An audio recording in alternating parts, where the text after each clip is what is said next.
Assalamualaikum warahmatullahi wabarakatuh. Bismillah, alhamdulillah, la hawla wa la quwata illa billah. Allahumma sholli ala Sayyidina Muhammad wa ala ali Sayyidina Muhammad.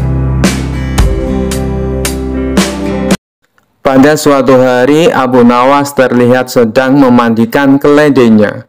Meskipun keledainya terkenal malas, tetapi Abu Nawas sangat menyayanginya. Setelah memandikan keledainya dan terlihat bersih, ia pun berkemas, bersiap-siap untuk bepergian dengan jubahnya yang indah. Abu Nawas kemudian pergi dengan menaiki keledainya. Keledai tersebut berjalan sangat lamban sekali. Namun Abu Nawas sama sekali tidak mempermasalahkannya. Jarak yang hanya 1 kilometer saja harus ditempuhnya sampai berjam-jam lamanya. Di tengah perjalanan, Abu Nawas berwawasan dengan kawan lamanya. "Abu Nawas, kamu mau kemana?" tanya kawan lamanya itu. "Aku mau sholat Jumat di kampung tetangga," jawab Abu Nawas. Mendengar jawaban Abu Nawas, kawannya pun menjadi heran. "Loh, tapi ini kan masih hari Kamis." Abu Nawas kembali menjawab, "Iya, aku tahu. Tapi keledaiku ini amat istimewa. Ia lamban sekali kalau berjalan. Aku sudah bersyukur kalau besok bisa tiba di masjid tepat pada waktunya." Kawannya itu pun hanya bisa melongo mendengar jawaban Abu Nawas. Dikisahkan suatu hari Abu Nawas sedang berjalan-jalan di pasar, dan dia melihat seorang pria yang sedang mabuk berat. Pria itu bersikeras bahwa dia adalah manusia terpintar di dunia, setelah meneguk segelas besar minuman keras. Tentu saja Abu Nawas yang telah siap untuk tantangan tidak bisa melewatkannya begitu saja. Dia mendekati pria itu dan berkata, "Hei saudara, apakah Anda tahu bahwa ada debat hebat yang sedang terjadi di pasar hari ini?" Pria mabuk itu yang merasa begitu yakin dengan kecerdasannya setelah beberapa teguk minuman dengan cepat menanggapi, "Saya adalah manusia paling cerdas di dunia. Saya bisa membantah siapapun." Abu Nawas hanya mengangguk-angguk. "Baiklah, mari kita mulai debatnya. Pertanyaannya adalah, apakah lebih baik memiliki pengetahuan atau uang?" Pria mabuk itu dengan cepat menjawab, "Tentu saja uang. Dengan uang saya bisa mendapatkan segala sesuatu yang saya inginkan." Abu Nawas tersenyum sambil mengangguk. "Sangat masuk akal. Sekarang, apakah Anda bersedia bertaruh uang Anda dalam debat ini?" Pria mabuk itu yang semakin yakin dengan dirinya sendiri mengangguk dengan antusias. "Tentu saja, saya tidak akan keberatan kehilangan sedikit uang untuk membuktikan kecerdasan saya." Abu Nawas tersenyum dan berkata, "Baiklah, saya akan bertanya lagi. Apa yang Anda akan lakukan jika Anda memiliki pengetahuan tapi tidak memiliki uang?" Pria mabuk itu berpikir sebentar, lalu dengan percaya diri menjawab, "Oh, itu mudah. Saya akan menggunakan pengetahuan saya untuk mendapatkan uang." Abu Nawas hanya tertawa. "Tapi bagaimana Anda akan mendapatkan uang jika tidak memiliki pengetahuan?" Pria mabuk itu terdiam, tidak bisa menemukan jawaban yang tepat. Sementara itu, orang-orang di sekitar mereka semua tertawa melihat pertunjukan lucu ini. Akhirnya, pria mabuk itu menyadari bahwa dia telah kalah dalam debat melawan Abu Nawas, seorang ahli dalam memutarbalikkan kata-kata. Dengan malu, dia mengakui kekalahannya sambil berjanji untuk tidak lagi bertengkar dengan orang pintar ketika dia dalam keadaan mabuk. Diceritakan suatu hari Baginda Raja mengundang beberapa ulama berkumpul di istananya. Tentu saja Abu Nawas juga hadir dalam pertemuan tersebut. Tujuan Baginda Raja mengundang mereka untuk membahas tentang berbagai masalah hukum agama. Dengan begitu, beliau tetap bisa menimba ilmu tanpa harus meninggalkan istananya. Ulama fikih menyampaikan keilmuannya seputar halal haram dalam hukum agama Islam. Ulama tauhid menyampaikan keilmuannya seputar keesaan Allah Subhanahu wa Ta'ala beserta kekuasaannya yang meliputi alam semesta. Begitu juga dengan ulama yang lainnya. Setelah masing-masing ulama menyampaikan ilmu sesuai bidangnya, tibalah giliran Abu Nawas. Dikarenakan bingung harus menyampaikan apa, Abu Nawas pun berkata, "Ampun Paduka yang mulia, apa yang ingin Paduka dengar dari hamba? Hamba rasa para ulama ini sudah menyampaikan semuanya." "Kalau menurutmu demikian, baiklah. Berarti sekarang waktunya untuk tanya jawab," ucap Baginda Raja. "Abu Nawas, apa yang kau ketahui tentang rezeki?" tanya Baginda Raja. "Kita semua pasti meyakini bahwa rezeki datangnya dari Allah Subhanahu wa Ta'ala. Sebagaimana dalam firman-Nya, tidak ada suatu binatang melata pun di bumi, melainkan Allah lah yang memberi rezekinya," jelas Abu Nawas. "Rezeki itu bisa datang dari mana saja, Paduka. Kita sebagai manusia cukup bertawakal dengan benar. Niscaya rezeki akan datang kepada kita.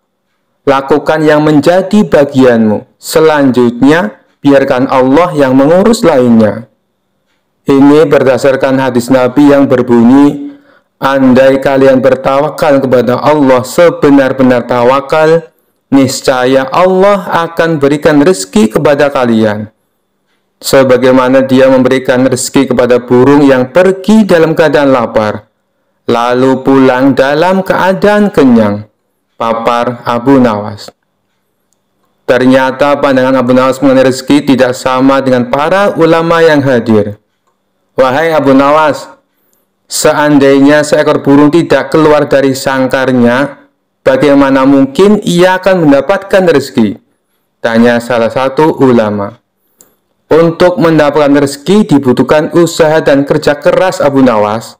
Rezeki itu tidak datang sendiri, melainkan harus dicari dan didapatkan melalui sebuah usaha," timpal ulama yang lain. Tapi Abu Nawas bersikukuh dengan pendapatnya, sehingga terjadilah sedikit perdebatan di antara mereka. Tidak ingin debat berkepanjangan, Abu Nawas lalu berkata, "Begini saja, besok kita berkumpul lagi di sini. Buktikan pendapat kalian di hadapan Paduka Raja."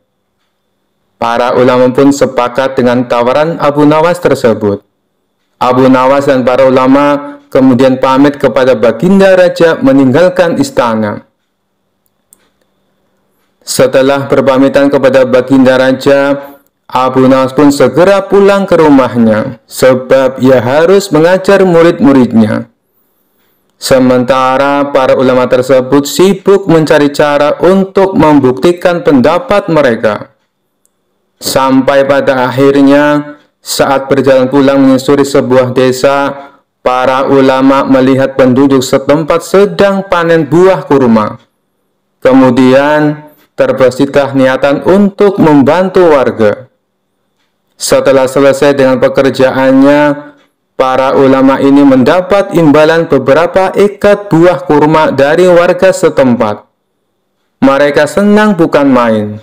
Para ulama itu senang bukan karena mendapatkan kurma, tetapi memiliki alasan untuk menyampaikan kepada Abu Nawas dan Baginda Raja bahwa pendapat mereka soal rezeki adalah benar.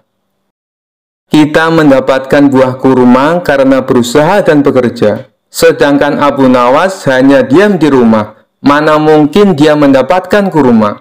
Ini menunjukkan bahwa rezeki bisa didapat bila mencarinya dan bekerja. Jadi pendapat kita sudah benar. Besok, kita bawa ini sebagai buktinya. Kita tunjukkan kepada Abu Nawas dan Baginda Raja, kata salah satu ulama kepada kawannya. Maka pada keesokan harinya, para ulama ini datang ke istana. Sesampainya di sana, ternyata sudah ada Abu Nawas duduk di hadapan Baginda Raja. Melihat para ulama sudah datang, Baginda Raja segera menyambutnya. "Kemarilah, silakan duduk tuan-tuan," sambut Baginda Raja. Mereka lalu duduk bersebelahan dengan Abu Nawas. Salah satu ulama kemudian berkata, "Ampun Paduka yang mulia, sesuai dengan janji kami membawakan bukti atas pendapat kami. Kami rasa pendapat Abu Nawas kurang tepat. Justru pendapat kamilah yang lebih tepat." Mendengar hal itu, Baginda Raja pun bertanya, "Bukti apa yang kalian bawa?" Para ulama ini segera menunjukkan beberapa ikat buah kurma, lalu meletakkannya di hadapan Abu Nawas dan Baginda Raja. "Buah kurma ini kami dapat karena kemarin kami bekerja membantu warga panen kurma. Jadi, mengenai pendapat Abu Nawas yang mengatakan seseorang cukup bertawakal dengan benar, nanti rezeki akan datang sendiri, kami rasa pendapat tersebut kurang tepat Paduka. Pendapat kamilah yang lebih tepat, karena rezeki itu harus dicari. Seandainya kami tidak bekerja membantu warga, kurma ini tentu tidak akan sampai di tangan kami. Sedangkan Abu Nawas kemarin hanya berdiam diri di rumah. Apakah Abu Nawas mendapat kurma seperti kami? Tentu saja tidak Paduka, karena kemarin Abu Nawas tidak bekerja," kata ulama menjelaskan. "Yang kalian katakan itu benar sekali. Aku sependapat dengan kalian," sahut Baginda Raja. "Bagaimana denganmu Abu Nawas? Apakah kamu masih membantahnya?" tanya Baginda Raja. Mendengar hal itu, Abu Nawas hanya tersenyum seraya mengambil kurma dan mencicipinya. Kemudian ia berkata, "Kemarin aku memang hanya di rumah seharian, karena aku harus mengerjakan tugasku sebagai guru, yaitu mengajar murid-muridku. Hari ini, saat kalian bercerita tentang kurma, tiba-tiba saya jadi kepengen. Alhamdulillah, kalian datang bukan hanya membawa ceritanya, tapi juga buah kurmanya untukku. Bukankah ini juga bagian dari rezeki yang datang tanpa sebab? Seperti yang hamba ucapkan dulu Paduka, cukup dengan tawakal yang benar kepada Allah. Niscaya Allah akan berikan rezeki. Lakukan yang menjadi tugasmu. Selanjutnya, biarkan Allah yang mengurus lainnya. Hamba melakukan tugas sebagai guru. Lalu Allah mengirim kalian membawakan kurma untukku," ucap Abu Nawas tidak mau kalah. Mendengar penjelasan Abu Nawas, para ulama pun langsung tertawa satu sama lain. "Kamu memang cerdik Abu Nawas," puji Baginda Raja. Sementara para ulama ini meskipun berbeda pendapat, tidak saling menyalahkan dan membenarkan pendapatnya sendiri. Begitulah indahnya Islam, apabila saling menghormati perbedaan pendapat. Dikisahkan Abu Jahil sangat menaruh dendam kepada Abu Nawas. Ia terus mencari cara agar bisa membalaskan dendamnya. Tapi setiap kali Abu Jahil berusaha menjebak Abu Nawas, justru ia sendiri yang kena getahnya. "Kurang ajar Abu Nawas. Ada saja cara dia lolos dari jebakanku," gerutu Abu Jahil. Setelah merenung agak lama, akhirnya Abu Jahil mendapatkan ide, sebuah siasat busuk untuk balas dendam. Esok paginya, Abu Jahil menyusun rencana jahat tersebut. Ia mendatangi warung penjual minuman keras. Kemudian ia membeli satu botol dan memasukkannya ke dalam karung. Karung tersebut ia ikat dengan seutas tali, lalu disembunyikan di bawah semak-semak. Setelah itu Abu Jahil pergi menemui Abu Nawas di rumahnya dengan ekspresi pura-pura bersedih. "Wahai Abu Nawas, aku butuh pertolonganmu. Sudilah kiranya engkau membantuku," pinta Abu Jahil. "Ada apa Abu Jahil? Kenapa kau terlihat begitu bersedih?" tanya Abu Nawas khawatir.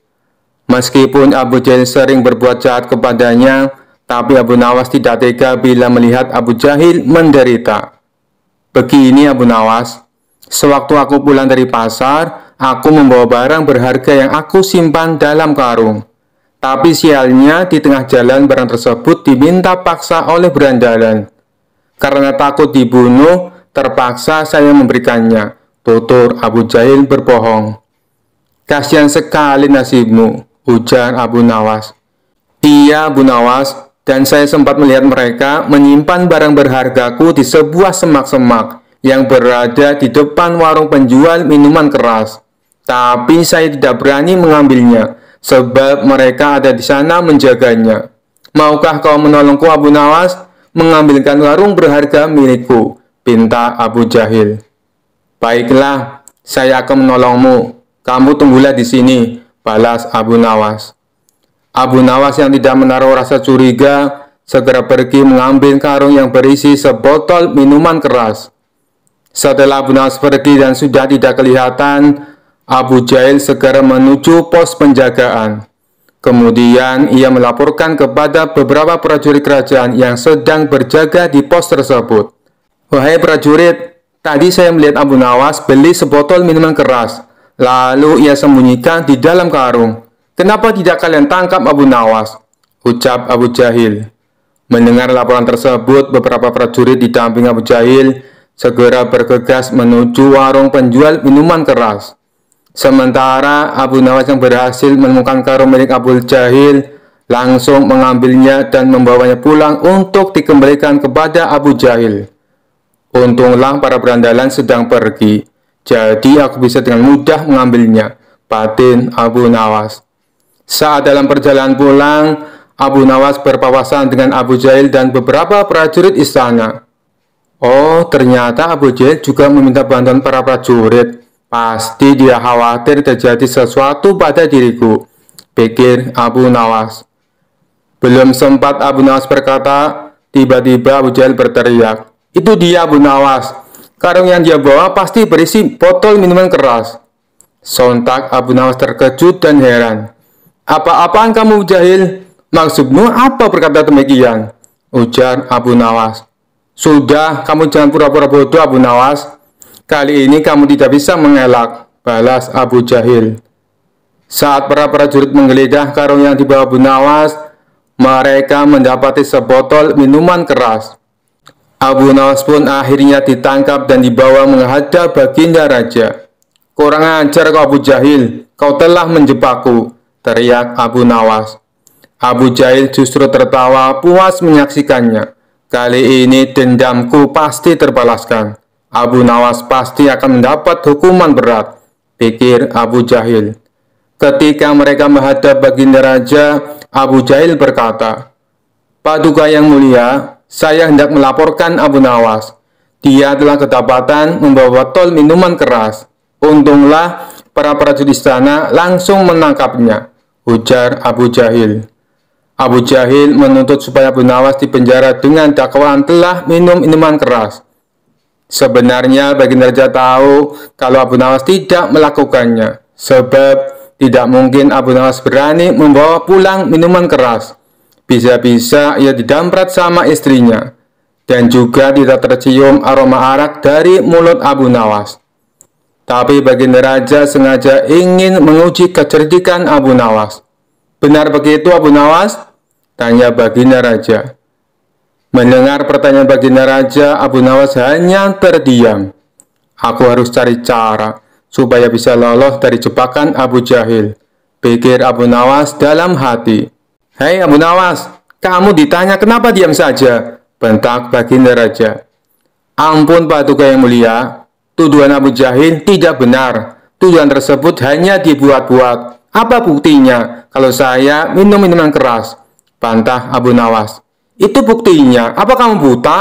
Ucap Abu Jahil sambil menunjuk botol yang berada di dalam karung. Kamu tidak bisa mengelak lagi, Abu Nawas. Buktinya sudah ada. Oleh karena itu kamu harus dihukum, timpal Baginda Raja. Tunggu dulu Paduka yang mulia.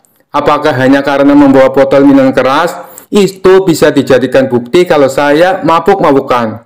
Protes Abu Nawas. Tentu saja bisa, Abu Nawas. Itu bisa dijadikan bukti, tutur Baginda Raja. Baiklah, kalau memang begitu, saya juga akan mengajukan dakwaan kepada Abu Jahil, karena Abu Jahil telah berbuat zina. balas Abu Nawas. Mendengar tuduhan Abu Nawas membuat Abu Jahil murka dan tidak terima. "Hai Abu Nawas, kamu jangan suap fitnah. Apa buktinya kalau saya berbuat zina?" teriak Abu Jahil. Dengan entengnya Abu Nawas menjawab, "Buktinya kamu kemana-mana membawa alat zina.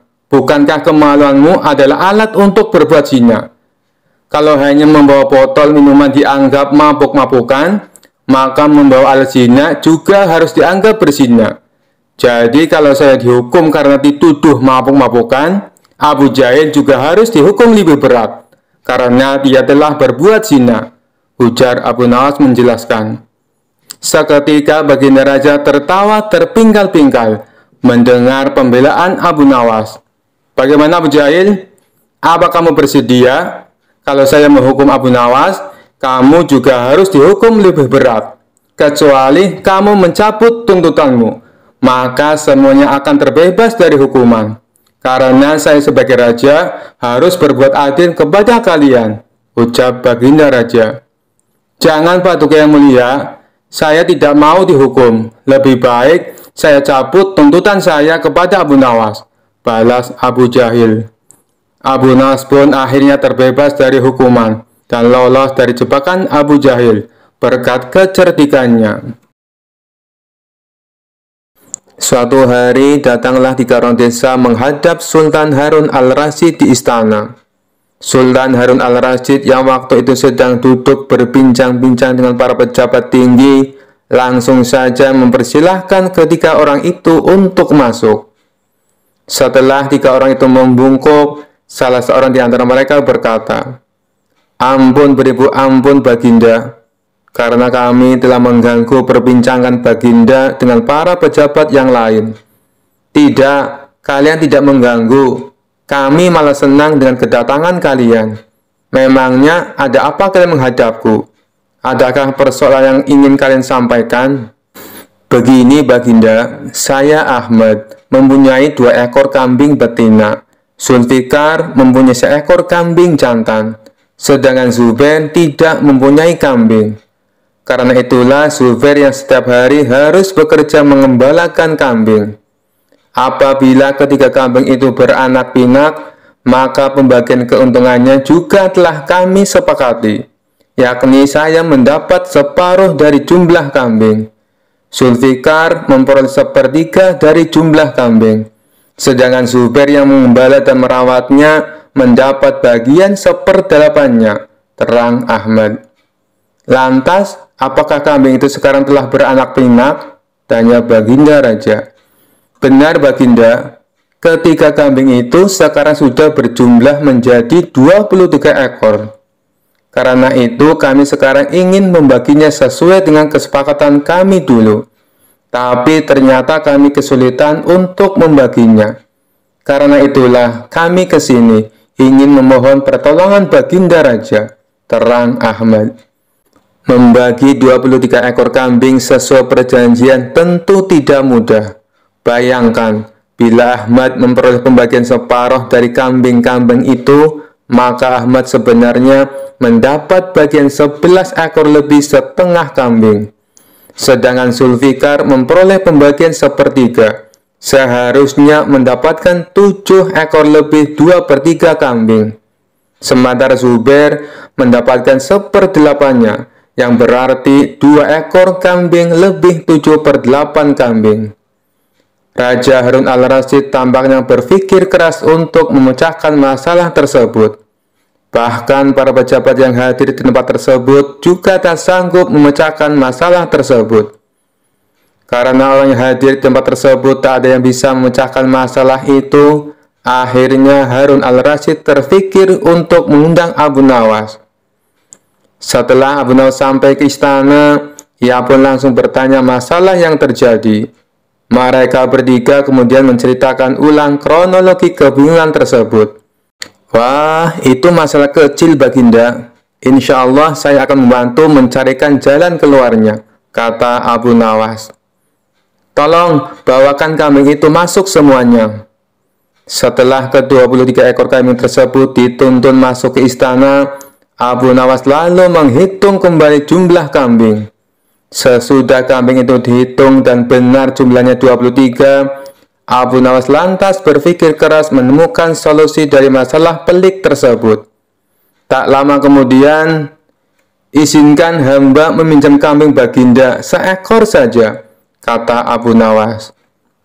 Nah, sekarang saatnya saya akan membagi kambing tersebut sesuai dengan porsi kalian saat perjanjian, kata Abu Nawas setelah menambahkan kambing milik baginda raja. Ahmad yang berhak memperoleh separuh kambing, maka boleh mengambil 12 ekor. Sedangkan engkau Zulfikar yang memperoleh bagian sepertiganya, maka boleh mengambil 8 ekor, kata Abu Nawas memerintahkan. Terakhir Zubair yang memperoleh bagian seperdelapannya, maka engkau berhak mengambil bagian 3 kambing. Sisa 1, karena saya tadi meminjam 1 ekor milik baginda, maka ini saya kembalikan lagi kambing tersebut kepada baginda raja. Masing-masing telah mendapatkan bagiannya. Mereka pun berterima kasih dan kembali ke rumah masing-masing.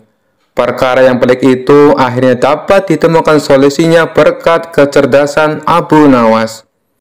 Kabar kecerdikan dan kecerdasan Abu Nawas kian tersebar di seluruh penjuru negeri Baghdad. Cara menyelesaikan masalah Abu Nawas sangat nyeleneh, namun selalu memberi keputusan yang adil. Nama Abu Nawas pun sampai ke istana, hingga ke telinga baginda Raja Harun al-Rasyid. Suatu hari, Raja mengumpulkan semua menterinya di istana dan menanyakan soal Abu Nawas. Adakah di antara kalian yang paham dengan Abu Nawas?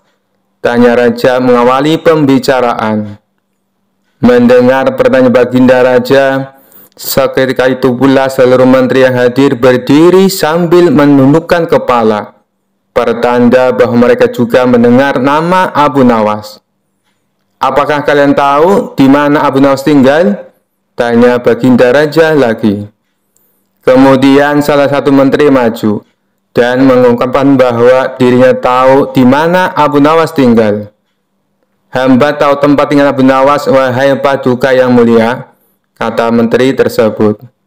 Saat itu juga rasa penasaran baginda Raja ingin mengetahui sosok Abu Nawas kian besar. Dia kemudian memerintahkan pengawal mempersiapkan kuda menuju rumah Abu Nawas. Rombongan Raja berangkat dan membuat heboh para tetangga di sekitar rumah Abu Nawas. Sementara Abu Nawas sendiri masih terlihat santai di dalam rumahnya, dengan handuk masih melilit karena mau mandi. Tidak lama kemudian, pengawal kerajaan beserta raja datang. Abu Nawas langsung melilitkan handuk di kepalanya, layaknya sorban. Melihat penampilan Abu Nawas yang nyeleneh, membuat raja tidak bisa menahan tawa. "Siapa kamu?" tanya raja kepada Abu Nawas. Kemudian salah satu pengawal kerajaan berbisik kepada raja bahwa orang itulah yang bernama Abu Nawas. Namun Abu Nawas justru menjawab pertanyaan raja dengan nyeleneh. "Saya ini adalah Dewa Bumi Paduka yang mulia." Mendapat jawaban itu, raja tidak mau kalah cerdik. Kemudian meladeni dengan pertanyaan nyeleneh juga kepada Abu Nawas. "Jika kamu memang Dewa Bumi, tolong besarkan bentuk mata para pengawalku yang sipit ini," pinta baginda raja. Abu Nawas yang cerdik juga tidak mau kalah. Dia kemudian langsung memberi jawaban yang membuat raja kagum. "Ampun baginda raja, untuk membesarkan bentuk mata prajurit baginda itu adalah tugas Dewa Langit. Saya ini Dewa Bumi dan hanya bertugas bagian pusar ke bawah. Sedangkan pusar ke atas itu tugas Dewa Langit," elas Abu Nawas. Raja pun tertawa dengan jawaban itu dan mengundang Abu Nawas datang ke istananya. Begitu tiba di istana, Abu Nawas diajak masuk ke ruangan raja yang di situ hanya ada mereka berdua. Tidak lama kemudian, datang istri raja atau permaisuri membawa 5 butir telur. Saat itu juga terlintas di pikiran raja untuk memberikan pertanyaan sulit kepada Abu Nawas. Hei Abu Nawas, tolong bagi 5 butir telur ini kepada 3 orang secara adil tapi tanpa dipecah, tantang baginda raja. Tentu saja perintah itu membuat Abu Nawas harus berpikir keras. Namun karena dia sangat cerdas, perintah itu pun langsung dijalankan oleh Abu Nawas. 1 telur untuk baginda, karena baginda raja sudah memiliki 2 telur. Kemudian 1 telur untuk hamba, karena hamba juga sudah punya 2 telur. Dan yang terakhir untuk permaisuri 3 telur, karena beliau sama sekali tidak punya telur, kata Abu Nawas. Sejenak baginda raja terdiam. Ia masih bingung dengan maksud jawaban Abu Nawas. Tidak lama kemudian, raja menyadari maksud ucapan Abu Nawas. Dia pun langsung tertawa terbahak-bahak bersama sang permaisuri. Kamu memang cerdas Abu Nawas. Ini ada hadiah untukmu, karena kau telah berhasil membuat kami terhibur, ujar baginda raja. Sejak saat itu Abu Nawas selalu diundang raja untuk menemaninya sekaligus memberikan perjalanan sulit kepada Abu Nawas. Sekian dulu perjumpaan kita kali ini. Sampai bertemu lagi di kisah-kisah selanjutnya. Terima kasih yang sudah subscribe dan setia menonton channel ini. Wassalamualaikum warahmatullahi wabarakatuh.